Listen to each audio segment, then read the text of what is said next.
Mahirap. Mahirap to. Trabaho na ito. Pahiwa kamay mo. Susugatan ka.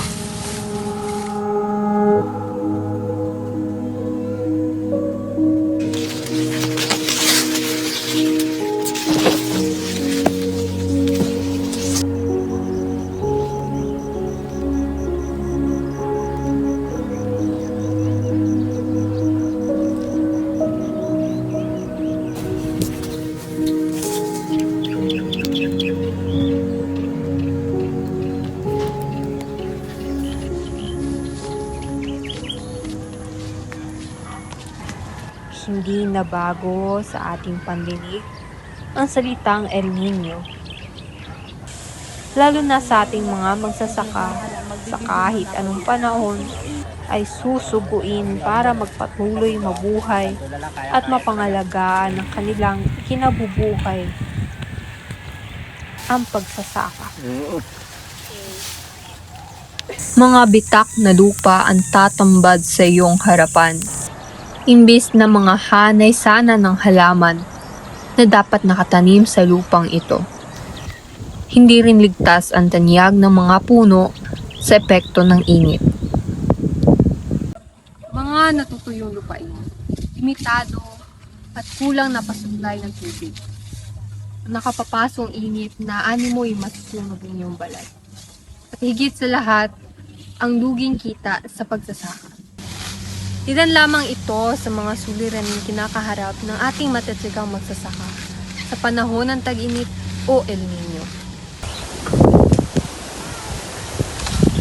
At dito nga sa luntiang sakahan sa barangay Pulong Buhangin, bayan ng Santa Maria, Bulacan. Masasaksihan ang buhay ng isang magsasaka tulad ni Tatay Cecilio. Sa umaga, kusa siyang bumabangon sa higaan at agad na nagpapainit ng kumukulong tubig sa takure upang gamitin sa kapeng madalas niyang inumin para umpisahan ng kanyang umaga.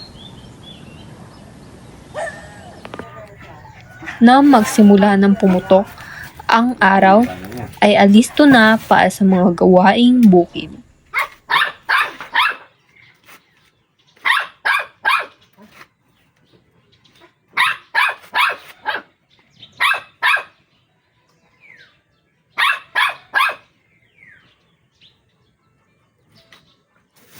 Sabi ko yata, babae rin bomba.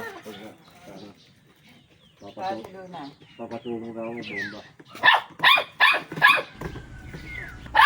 At kapag nga naubos na ang kape ni Tatay Cecilio, ihahanda niya ang kanyang mga gamit pambukid, tila hudyat upang sila'y bumaba sa bukid.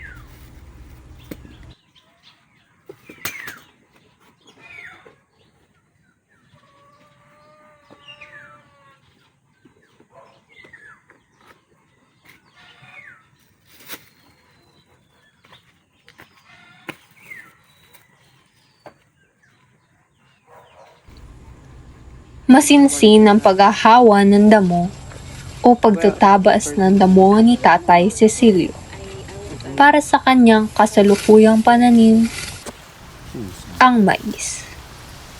Ginagawa niya ang kanyang makakaya upang linisin ng wari higaan ng kanyang maisan para ang mga ito ay malayo sa peste at hindi maagawan ng sustansya ang kanyang tanim na mais. Tay Cecilio, ano po yung ginagawa niyo?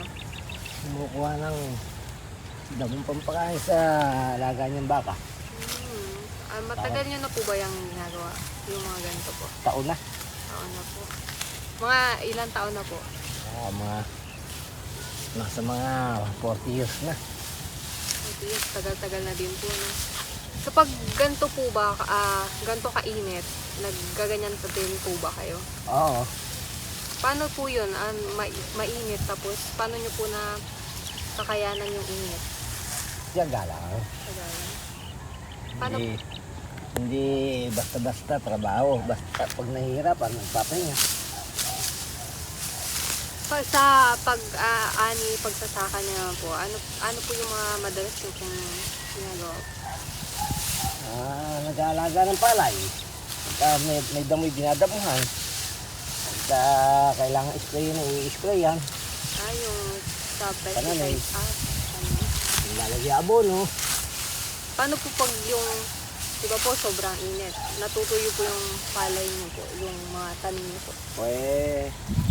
Talagang pag summer na ganito, medyo pahirapan sa pag-aalaga ng halaman.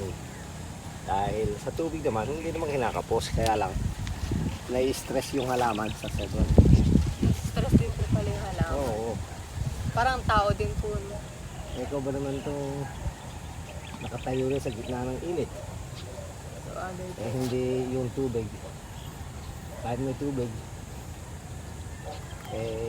sa init na araw, yung dahon lang may stress. Kaya kung minsan, hinihinaan eh. Ang El Niño po ay ang pagkakaroon ng pagtuyo ng lupa. Napapansin naman po natin na sa sobrang init po, magiging dry na po yung lupa, kakulangan po ng tubig. Ang epekto po niyan, pagbaba po ng level ng mga dam na pinagkukunan ng tubig, ng ilog, at saka ng sapa. Yung sapa po natutuyo, yung ilog naman po na pinagkukunan ng papatubig ng mga farmer, bumababa po yung level. Hindi na po maabot ng kanilang mga water pump o ng hose. Yung naman po dam, sa kakulangan po ng tubig, hindi rin po supply ng tubig sa mga nagtatanim ng palay. Kaya po limited lang po yung kapagtatanim. Ang El Nino ay isang pattern ng klima na naglalarawan sa hindi pangkaraniwang pag-init ng mga tubig sa ibabaw sa silangang karagatang Pasipiko. Sa Pilipinas, ang dry condition, dry spell, at tagtuyot ay nauugnay sa paglitaw ng El Nino. Siyempre, nahihirapan din. Dahil lang, dinadaan sa tiyaga. Pagka nainitan, tutungo sa dilim, nagpapahinga. Ngayon po sa mainit na panahon na ninyo, paano nyo po ginagawa ng paraan? Ang paghahalaman, Opo. tiyaga, sipag, tiyaga, at tapos yung tubig, hanggang maaari, yung masuplayan mo ng tubig ang mga halaman para sa siya. Paano po pag natuyo po yung Pag natiyo ang kinukunan ng tubig, malulugi. Hindi ka mag-aani. Sayang ang mga hirap mo, puhunan, mawawala ng saysay. sakita nyo po? Ano naman po yung sakita nyo po? Ayos naman. Na Hindi naman nalulugi. Hindi naman nakikita ng sapat lang. sapat na, sumasapat naman po. Sapat lang pang araw-araw na. Pang pamilya. Hindi po ba kayo nahihirapan na ganyan po yung ginagawa nyo? Sanay na ako dito sa trabaho na ito eh. Ito na kinalakihan kong farmers. Dahil kung hindi sa amin mga farmers, kawawa naman yung tao. Wala silang kakainin.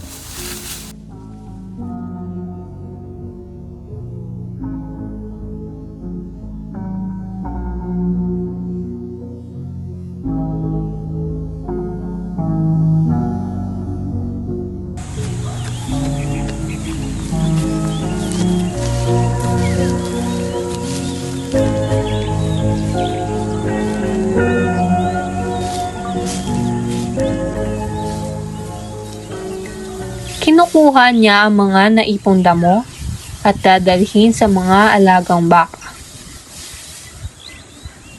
Binibigay niya ang mga natabas na damo bilang pagkain ng mga ito.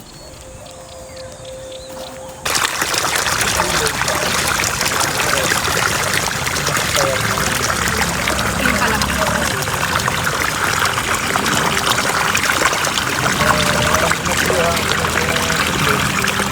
Sige, lalapit ko na. Hindi ka mag-aani. Sayang ang mga hirap mo, puhunan, mawawala ng saysay. Kaya kinakailangan ang tubig, firmes. Kaya kami, kahit malaki gastos, gumawa ng paraan para doon sa malakas na tubig makakuha. Kabuka ng ilog, hindi natutuyo. Kaya malaking gastos.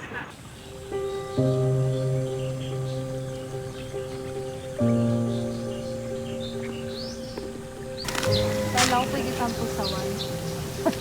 Dog.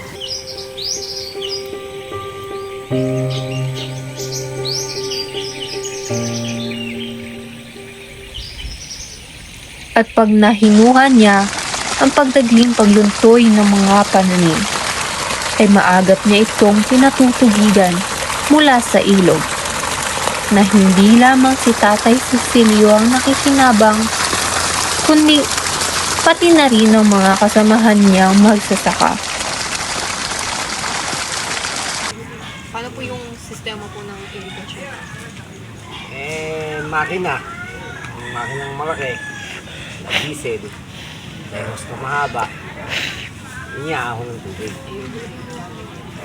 Galing po sa Sa ilog.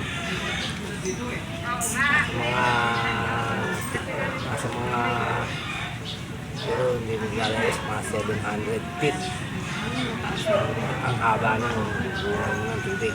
nilay din po. Hanggang 1,000 feet, gano'n. Malayo-layo. Sa ibang bayan ko, ang ginagawa ko, nilalagay po ng mga water impounding facilities. Pero ang water impounding facilities po, kung wala namang ulan, wala kang i-impound na tubig. Dito po sa bayan ng Santa Maria, we make sure na makakatulong po para sa farmer. Bibigay po ng mga water pump, pang-itid po ng tubig, shallow tube well, yung po mga nabigyan po ng tabon o yung parang fish pan na may tubig, doon po sila kumukuha ng tubig. Yun naman pong iba, yung water pump, direct po na ginagamit, sinasawsaw yung hose dun sa sapa o kaya po sa ilog po. Yun po yung mga ginagamit nila na pang-akit ng tubig para makapagdilig.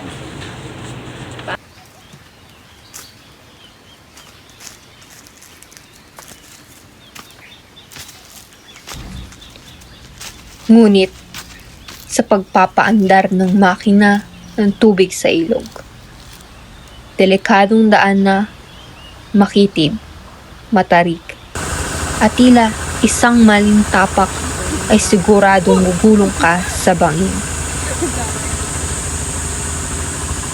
Pinuntahan po namin ang ilog kung saan kumukuha ng supply ng tubig ang ating magsasaka upang pandilig na kanilang mga palayan at pananim. Kasalukuyan nating naririnig ngayon ang mga makinarya na ginagamit upang mapangdilig sa kanilang pananim. Ito po ang sistema ng kanilang irigasyon dito sa pagsasaka.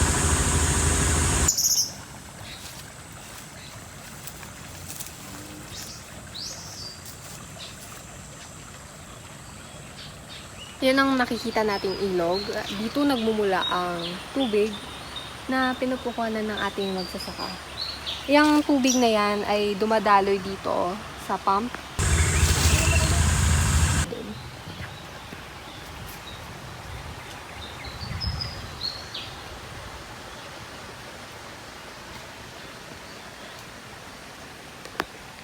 At itong makinarya ang nagsisilbing pump upang tumaas ang tubig at dito nagmumula ang mga tubig na ginagamit ng ating magsasaka sa kanilang pagdidilig ng kanilang pananim. At ngayon, dahil sa tag-init, ay medyo umunti ang tubig at supply ng ating mga magsasaka.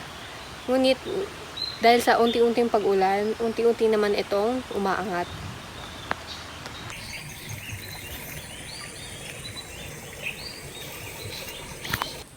Ayan. Ito ang sapang dumadaloy at patungo ito sa ilog na pinagmumulan ng tubig ng irigasyon. Dito dumadaloy at ngayon nakikita natin ay unti-unting tumataas ang tubig dahil may pag-ulan na nagaganap ngayon pagkatapos ng El Nino.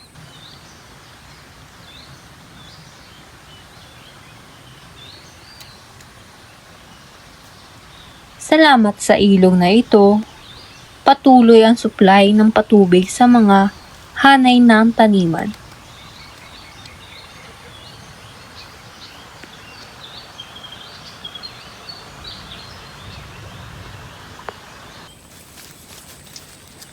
At dito sila nagtatagpo at ito ang ilog patungo doon sa makinarya na pinuntahan natin kanina. Mga farmer ay parang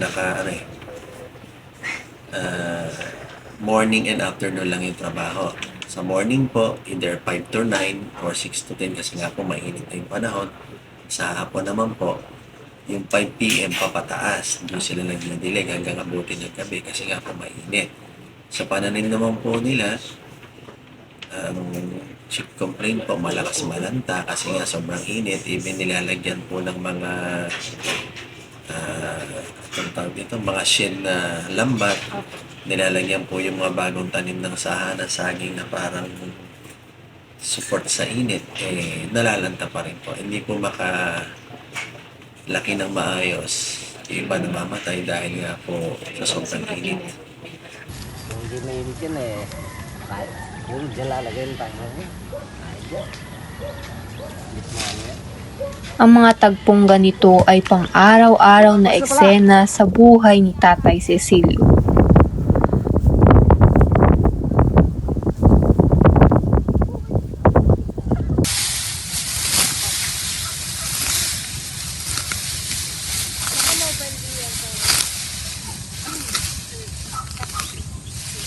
Ang paggising sa umaga, paghahanda ng mga gamit para sa bukirin, kasama rin ang paghuhugas ng tarik na ginagamit sa paghahawan ng damo.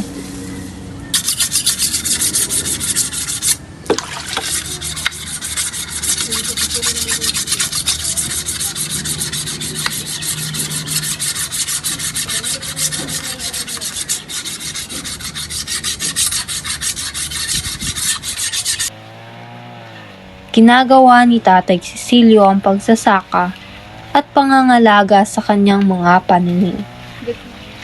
Mapakung ano pa man ang panahon, kahit pa panahon ng tag-init.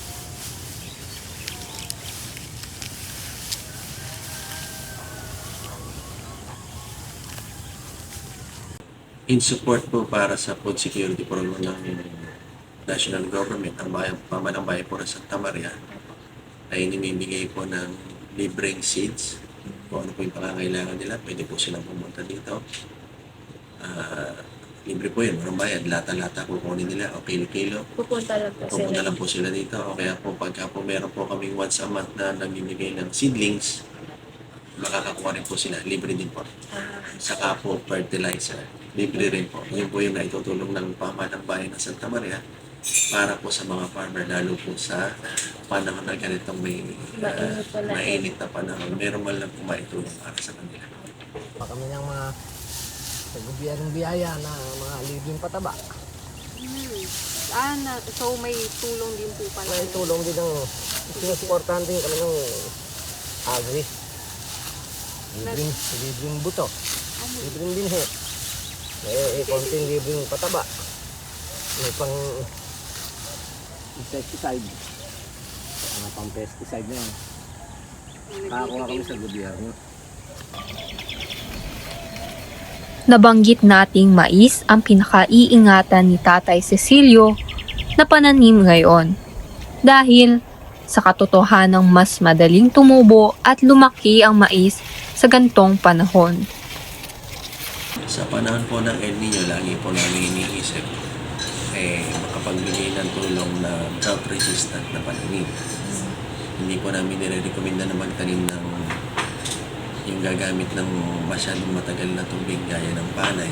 Malakas po sa tubig yan. Siyempre po, 4 months mo, almost 100 days mo alaga, may higit 100 days, malakas po sa tubig. Ang nire-recommenda po namin itanim nila yung hindi po gano'ng malakas sa tubig, kaya po ng mais, talong, sili.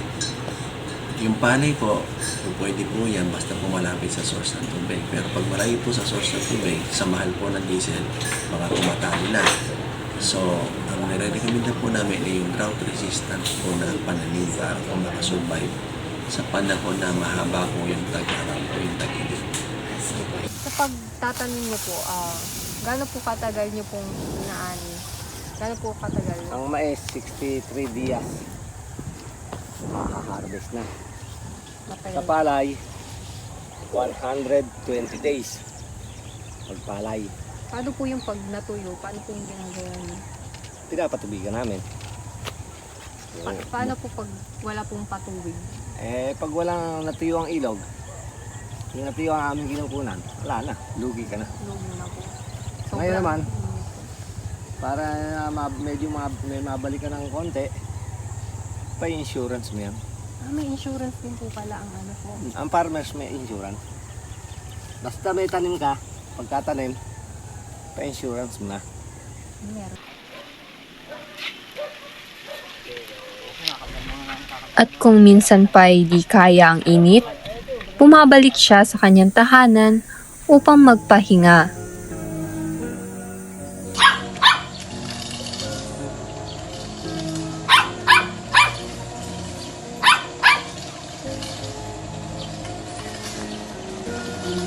Pero dahil halos malapit-lapit na ang panahon ng tag-ulan, nag-uumpisa na rin siyang ihanda ang gagamitin para sa pagtatanim ng palay.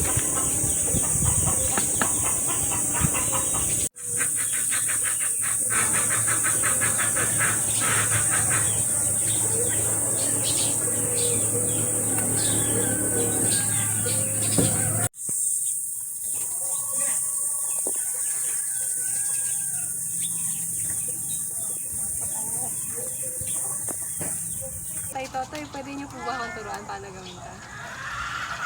Hindi, tatapakan mo ng parang ganyan. Ang damire, yan, ganyan.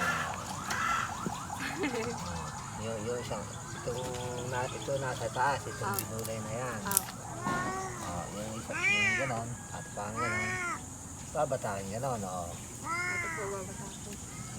Yung sa dulo po. Dito sa likod. Yung likod po. Hindi, dili. Ere, yan. Dito yung likod. Yung likod. Tapos babatakin na po. Babatakin. Pag batakin yan, nararamdaman mo ang kumakapal. Sanay na yung may makapal yan, napaninipis. Tapos Kaya ilayin ko lang po. pagbabatak.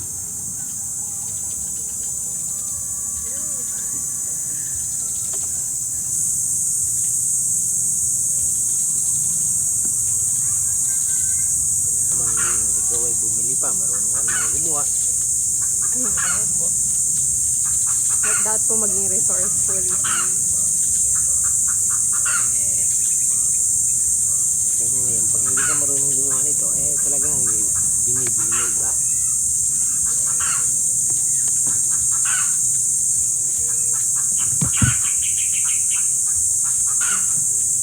May isa. Hindi yung gawa ni tatay, madami. Pasyagan din po. Hindi naman nagbabago ang gawain ni Tatay Cecilio kahit pa nagbabago na ang panahon. Patuloy siya sa pag-aalaga ng kanyang pananim at mga sinusugang baka na hinahatiran niya ng pagkain. Dahil na rin sa init, halos walang damo sa paligid nito ang tumutubo na pwedeng kainin ng baka. Ganon. Pwede po bang matry tayo? Pwede. Listo ka lang at matalim ka. Saan po ba? Dito? Yan, may stigad yan. Ito pong mga ano.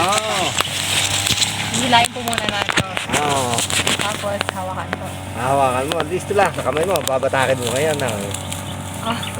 Ganyan. Ganun po. Unti lang po nakuha ko. Talagang ganon. Hindi sanay eh. Uunahin mo, ipapasok yung Uunahin natin. yung dulo. Ipapasok. Tapos, hilahin. Ganon. So ngayon, hindi tayo bihasa, kaya unti lang nakukuha. Si tatay ay bihasa. So, itong nakikita natin ngayon ay ang punong pinagtanggalan ng bunga ng mais at ito ay gagawing pakain sa baka. Tama ba? Isa pa. Sige.